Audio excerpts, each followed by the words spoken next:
Œuvre de Maria Valtorta, tome 6, chapitre 425, intitulé À Césarée maritime, des Romains noceurs et une parabole sur le bon usage du temps et de la liberté, le 30 avril 1946.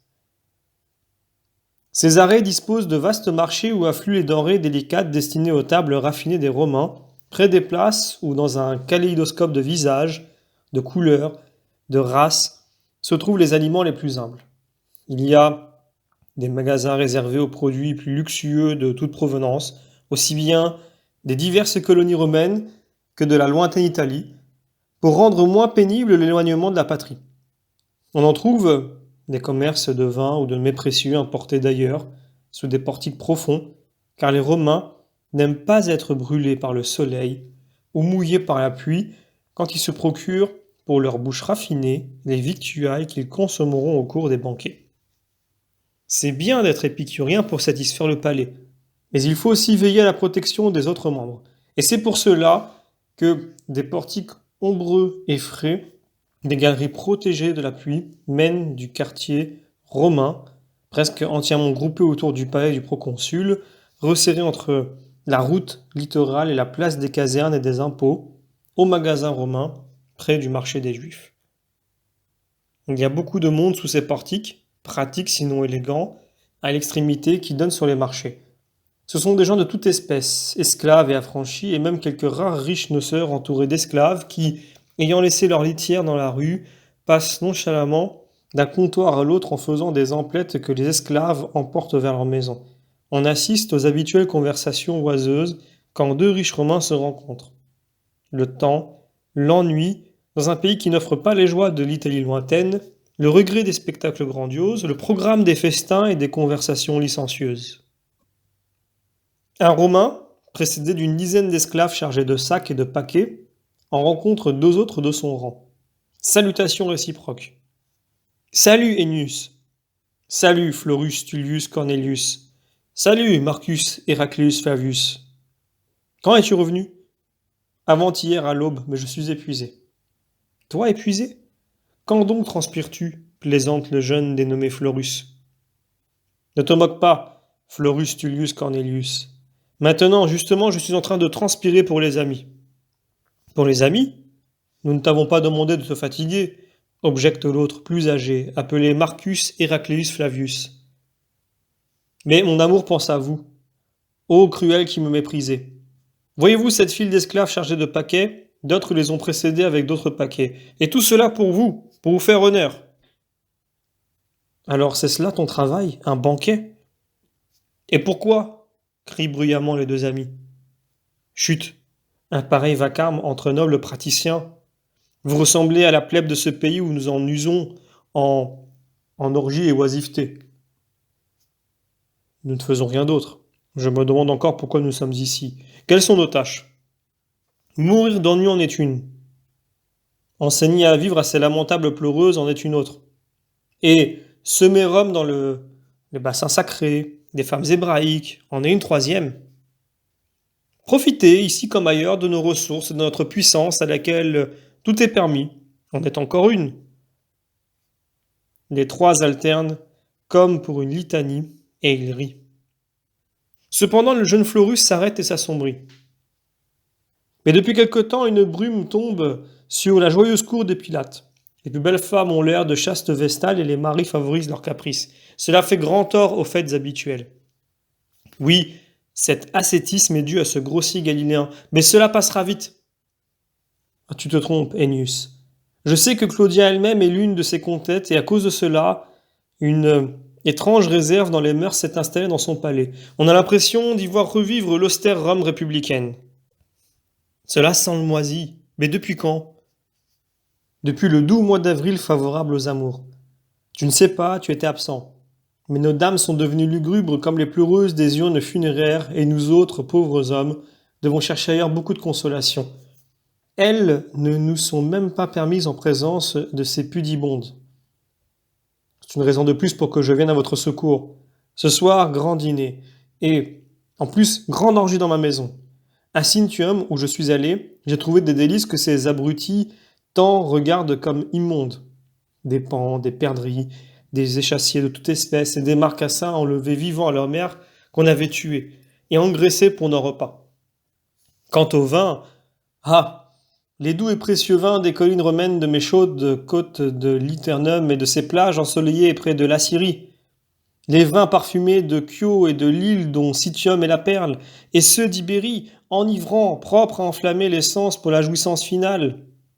Ah, ce doit être une grande fête, pour chasser l'ennui de cet exil et nous persuader que nous sommes encore virils. Il y aura des femmes aussi, bien entendu, et des plus belles que des roses, de toutes couleurs et de toutes saveurs. L'acquisition de toutes les marchandises, parmi lesquelles les femmes, m'a coûté un vrai trésor, mais je suis généreux pour mes amis, moi. Je terminais ici mes derniers achats, ce qui pouvait s'abîmer pendant le voyage. Après le banquet, à nous l'amour. La navigation a été bonne? Excellente. Vénus marine m'a favorisé. Du reste, c'est à elle que je dédie le rite de cette nuit. Les trois hommes rient grassement, goûtant d'avance leur prochaine et indigne joie. Les Florus demandent. Pourquoi cette fête extraordinaire? Quelle en est la raison? Il y en a trois. Primo, mon cher neveu revêt ces jours-ci la toge virile. Je dois célébrer l'événement. Secondo, je devais me soumettre au présage que Césarée devenait un séjour affligeant. Mais on pouvait aller à l'encontre du sort par un rite à Vénus. Tertio, je vous l'annonce tout bas, je suis de noces. Toi? Farceur. Je suis de noces. C'est noces chaque fois que l'on goûte la première gorgée d'une amphore fermée. C'est ce que je ferai ce soir. Je l'ai payé 20 000 sesterces, et si vous préférez 200 pièces d'or, qu'en réalité j'ai fini par débourser entre courtiers et autres du même genre, mais même si Vénus l'avait enfanté lors d'une aurore d'avril et faite d'écume et de rayons d'or, je ne l'aurais pas trouvée plus belle et plus pure. Un bouton clos, et c'est moi qui en suis le maître. Profanateur, dit en plaisantant Marcus Héracléus. Ne fais pas le censeur, toi qui ne vaux pas mieux. Après le départ de Valérien, on mourrait d'ennui ici. Mais je le remplace. Il faut profiter de l'expérience de nos prédécesseurs.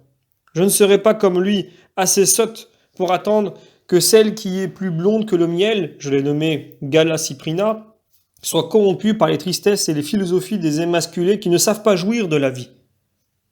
Bravo. Pourtant, l'esclave de Valérien était instruite et folle avec ses lectures philosophiques. Mais quelle âme, quelle autre vie, quelle vertu! Vivre c'est jouir, et ici on vit. Hier j'ai jeté au feu tous les rouleaux funestes et j'ai ordonné aux esclaves, sous peine de mort, de ne pas rappeler les misères des philosophes et des Galiléens. La fillette ne connaîtrait que moi. Mais où l'as-tu trouvé? Eh, c'est quelqu'un qui a été avisé et qui a acquis des esclaves après la guerre des Gaules. Il s'en est servi uniquement comme reproducteur en les traitant bien, en ne leur demandant que de procréer pour donner des fleurs nouvelles de beauté. Et Gala est l'une d'elles. Elle est maintenant pubère et son maître l'a vendue et moi je l'ai achetée. Ha ha! Libidineux. Et si ce n'était pas moi, c'était un autre, donc elle aurait dû ne pas naître femme. S'il t'entendait. Oh, le voilà. Qui? Le Nazaréen qui a ensorcelé nos dames. Il est derrière toi. Ennius se retourne comme s'il y avait un aspic au talon. Il regarde Jésus s'avancer lentement au milieu des gens qui se pressent autour de lui, de pauvres gens du peuple et même des esclaves des Romains, et il raille. Ce gueux, les femmes sont des dépravés. Mais fuyons, qu'ils ne nous ensorcellent pas, nous aussi. Puis il s'adresse à ces pauvres esclaves qui sont restés tout le temps chargés de leur fardeau comme des cariatides et dont il n'a aucune pitié. Quant à vous, allez à la maison, et vite, puisque vous avez perdu du temps jusqu'à présent et que ceux qui préparent attendent les épices et les parfums. Au pas de course, et rappelez-vous qu'on donnera le fouet si tout n'est pas prêt au crépuscule. Les esclaves partent en courant, suivis plus lentement par le Romain et ses deux amis. Jésus s'avance, attristé parce qu'il a entendu la fin de la conversation d'Ennius. Du haut de sa grande taille, il observe avec une infinie compassion les esclaves qui se hâtent sous leur fardeau. Il regarde tout autour de lui à la recherche d'autres visages d'esclaves romains. Il en voit quelques-uns, tremblant de peur d'être surpris par les intendants ou chassés par les Juifs, mêlés à la foule qui l'enserre, et il dit en s'arrêtant « Y a-t-il personne de cette maison parmi vous ?»« Non, Seigneur, mais nous les connaissons, » répondent les esclaves présents.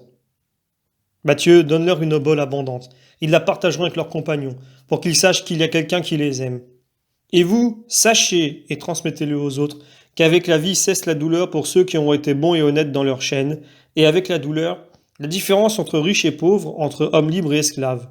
Après, il y a un Dieu unique et juste pour tous. Il récompensera les bons et châtiera les mauvais sans tenir compte de la richesse ou des chaînes. Souvenez-vous-en. Oui, Seigneur. Mais nous qui sommes de la maison de Claudia et de Plotina, nous sommes assez heureux comme ceux de Livia et de Valéria et nous te bénissons, car tu as amélioré notre sort. Dis à vieil esclave que tout s'écoute comme un chef. Pour vous montrer que vous m'êtes reconnaissant, soyez toujours meilleur, et vous aurez le vrai Dieu pour éternel ami. Jésus lève la main comme pour les congédier et les bénir, puis il s'adosse à une colonne et commence à parler au milieu du silence attentif de la foule. Les esclaves ne s'éloignent pas, mais ils restent pour entendre les paroles qui sortent de la bouche divine. Écoutez, un père qui avait beaucoup d'enfants remit à chacun d'eux, une fois adultes, 2 pièces de monnaie de grande valeur et il leur dit « Je n'ai plus l'intention de travailler pour chacun de vous. Vous êtes maintenant en âge de gagner votre vie. Je donne donc à chacun la même quantité d'argent. Vous l'emploierez selon votre volonté et dans votre intérêt. Je resterai ici à attendre, disposé à vous conseiller, prêt aussi à vous aider si, par suite d'un malheur involontaire, vous en veniez à perdre tout ou partie de ce que je vous confie maintenant. Cependant, rappelez-vous bien que je serai inexorable pour celui qui l'aura perdu par malice volontaire, et pour les paresseux qui le dépensent ou le laissent improductif par oisiveté ou par vice. Je vous ai enseigné à tous à pratiquer le bien et à fuir le mal. Vous ne pouvez donc pas dire que vous allez sans expérience au devant de la vie. Je vous ai donné l'exemple d'une activité sage et juste, d'une vie honnête. Il vous est donc impossible de prétendre que je vous ai corrompu l'esprit par mon mauvais exemple. J'ai fait mon devoir, à votre tour aujourd'hui de faire le vôtre, car vous n'êtes pas sotte, ni incapable, ni ignorant. Allez. Et il les congédia, restant seul chez lui à attendre. Ses enfants se dispersèrent dans le monde, ils avaient tous le même capital, 2 pièces de monnaie de grande valeur dont ils pouvaient disposer à leur gré, et un plus grand trésor de santé, d'énergie, de connaissances et d'exemples paternels. Ils auraient donc tous dû réussir de la même façon. Mais qu'advint-il ? Certains enfants firent bon emploi de leurs ressources et se procurèrent vite un grand et honnête trésor grâce à un travail inlassable et une bonne conduite réglée sur les enseignements de leur père. D'autres firent d'abord honnêtement fortune, mais ils dilapidèrent ensuite leurs biens dans l'oisiveté et la bonne chère. Certains de leurs frères s'enrichirent par l'usure et des commerces indignes. D'autres enfin ne firent rien par indolence, par paresse ou par indécision, et ils se retrouvèrent sans ressources, sans avoir encore trouvé une occupation quelconque. Après quelque temps, le père de famille envoya des serviteurs, partout où il savait que se trouvaient ses enfants. Et il dit aux serviteurs, « Vous demanderez à mes enfants de se rassembler à la maison. Je veux qu'ils me rendent compte de ce qu'ils ont fait pendant cette période, et je souhaite vérifier moi-même leur situation. » Les serviteurs allèrent trouver les enfants de leur maître, ils leur portèrent ce message et chacun d'eux revint avec l'enfant qu'il avait rejoint. Le père de famille les accueillit très solennellement, en père, mais aussi en juge. Tous les parents de la famille étaient présents et avec eux, les amis, les connaissances, les serviteurs, les concitoyens et les gens des alentours. Cela formait une grande assemblée. Le père était assis sur son siège de chef de famille avec toute l'assistance en demi-cercle derrière lui. Les enfants, alignés, leur faisaient face. Avant même qu'on les interroge, leur différence d'aspect trahissait déjà la vérité. Ceux qui avaient été d'honnêtes travailleurs à la conduite correcte et qui avaient fait saintement fortune avaient l'air épanoui, paisible et à l'aise de ceux qui ont de larges moyens, d'une bonne santé et la conscience tranquille. Ils regardaient leur père avec un bon sourire reconnaissant, humble mais en même temps triomphant, éclairés par la joie d'avoir honoré leur père et leur famille et d'avoir été de bons fils, de bons citoyens et de bons fidèles. Ceux qui avaient dissipé leurs ressources dans la paresse ou le vice étaient dépités, penauds, d'aspect minable et de tenue négligée, marqués par la bombance ou par la faim dont ils portaient l'empreinte sur toute leur personne. Entre les fils qui s'étaient enrichis par des manœuvres délictueuses, avaient le visage dur, agressif, le regard cruel et troublé des fauves qui craignent le dompteur et s'apprêtent à réagir. Le père commença l'interrogatoire par ces derniers. « Comment donc, vous qui aviez l'air si serein à votre départ, ressemblez-vous aujourd'hui à des tigres prêts à déchirer? D'où vous vient cette attitude ? C'est la vie qui nous l'a donnée, ainsi que la dureté dont tu as fait preuve en nous éloignant de la maison. C'est toi qui nous as mis au contact du monde. Et alors, qu'avez-vous fait dans le monde ? Ce que nous pouvions pour obéir à ton ordre de gagner notre vie avec le peu que tu nous as donné. C'est dit. Mettez-vous dans ce coin. À votre tour maintenant, vous qui êtes maigre, malade et mal vêtu, comment êtes-vous donc réduit à cet état? Vous étiez pourtant en bonne santé et bien vêtu quand vous êtes parti. En 10 ans, les habits s'usent, objectèrent les paresseux. Il n'y a donc plus d'étoffe sur terre pour faire des vêtements d'hommes? Si, mais il faut de l'argent pour en acheter. Vous en aviez. En 10 ans, il était plus qu'épuisé. Tout ce qui commence a une fin. Oui, si vous en déboursez sans en rajouter. Mais pourquoi en avez-vous seulement dépensé? Si vous aviez travaillé, vous auriez pu en gagner, épuiser sans fin dans vos réserves, et même augmenter votre épargne. Vous avez peut-être été malade. Non, père. Et alors? Nous nous sentions perdus. Nous ne savions que faire. Rien ne nous convenait. Nous craignions le mal, de mal agir pour éviter cela. Nous n'avions rien fait. Et n'aviez-vous pas votre père à qui vous pouviez vous adresser pour demander conseil? Ai-je jamais été un père intransigeant, inabordable? Ah non, mais nous rougissions de te dire, nous ne sommes pas capables de prendre des initiatives. Tu as toujours été si actif. Nous sommes cachés par honte. C'est bon. Allez vous mettre au milieu de la pièce. À votre tour. Et vous, que me dites-vous? Vous semblez avoir souffert de la faim et de la maladie. Peut-être l'excès de travail vous a-t-il rendu malade. Soyez sincère. Et je ne vous gronderai pas. Certains des fils interpellés se jetèrent à genoux en se frappant la poitrine. Ils disaient: Pardonne-nous, Père. Dieu nous a déjà châtiés et nous le méritons. Mais toi qui es notre Père, pardonne-nous. Nous avons bien commencé, mais nous n'avons pas persévéré. Après nous être enrichis facilement, nous nous sommes dit: Bon, profitons un peu de la vie, comme le suggérèrent nos amis. Puis nous reprendrons le travail et nous rétablirons notre situation financière. En vérité, c'est ce que nous comptions faire. Revenir aux 2 pièces de monnaie initiale, puis les faire fructifier de nouveau comme par jeu, et à 2 reprises, disent 2 d'entre eux. À 3 reprises, dit un autre. Nous y sommes parvenus, mais ensuite la chance nous a abandonnés et nous avons perdu tout notre argent. Mais pourquoi ne vous êtes-vous pas repris après la première fois? Parce que le pain épicé par le vice corrompt le palais, et on ne peut plus s'en passer. Il y avait votre père. C'est vrai, et nous soupirions vers toi avec regret et nostalgie. Mais nous t'avions offensé. Nous supplions le ciel de t'inspirer et de nous appeler pour recevoir à la fois tes reproches et ton pardon. Nous le demandions alors, et aujourd'hui encore, plutôt que les richesses dont nous ne voulons plus parce qu'elles nous ont dévoyés. C'est bien. Mettez-vous auprès de ceux d'avant au milieu de la pièce. Et vous qui êtes aussi malades et pauvres qu'eux, mais qui vous taisez et ne montrez pas de douleur, que dites-vous? Ce qu'ont déclaré les premiers, que nous te détestons parce que tu nous as ruinés par ton imprudente façon d'agir. Toi qui nous connaissais, tu ne devais pas nous jeter au milieu des tentations. Tu nous as haïs et nous te haïssons. Tu nous as tendu ce piège pour te débarrasser de nous. Sois maudit. C'est vu. Allez avec les premiers dans ce coin. Et maintenant à vous, mes fils épanouis, sereins, riches. Parlez. Comment êtes-vous arrivé à cela? En mettant en pratique tes enseignements, tes exemples, tes conseils, tes ordres, tout. En résistant aux tentations par amour pour toi. Père béni qui nous a donné la vie et la sagesse. C'est parfait. Mettez-vous à ma droite et écoutez tous mon jugement et ma défense. Je vous ai donné à tous autant d'argent, de bons exemples et de sagesse. Mes enfants ont répondu de manière différente. D'un père travailleur, honnête, sobre, sont issus des fils qui lui ressemblent, mais aussi des paresseux, des faibles, succombant facilement à la tentation, et des cruels qui haïssent leur père, leurs frères et leurs prochains, sur lesquels, je le sais, même s'ils ne le disent pas, ils ont exercé l'usure et le crime. Parmi les faibles et les paresseux, certains se sont repentis, d'autres sont impénitents. Maintenant, je juge.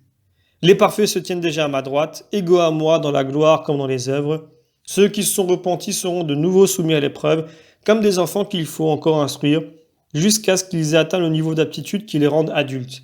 Quant aux impénitents et aux coupables, qu'ils soient jetés hors d'ici et poursuivis par la malédiction de celui qui n'est plus leur père, puisque leur haine à mon endroit efface tout rapport de paternité et de filiation entre nous. Pourtant, je rappelle à tous que chacun s'est fabriqué son destin, car j'ai remis à tous les mêmes choses qui, selon celui qui les recevait, ont produit 4 destins différents, et je ne puis être accusé d'avoir voulu leur mal. Voilà la parabole terminée. Je vous en donne maintenant l'explication. Le Père des cieux est représenté par le Père d'une nombreuse famille. Les 2 pièces de monnaie confiées à tous les fils avant leur envoi dans le monde, ce sont le temps et la libre volonté que Dieu accorde à tout homme pour qu'il en use comme il le croit bon, après avoir été instruit et formé par la loi et les exemples des justes. Tous reçoivent des dons égaux, Mais chaque homme les emploie à son gré.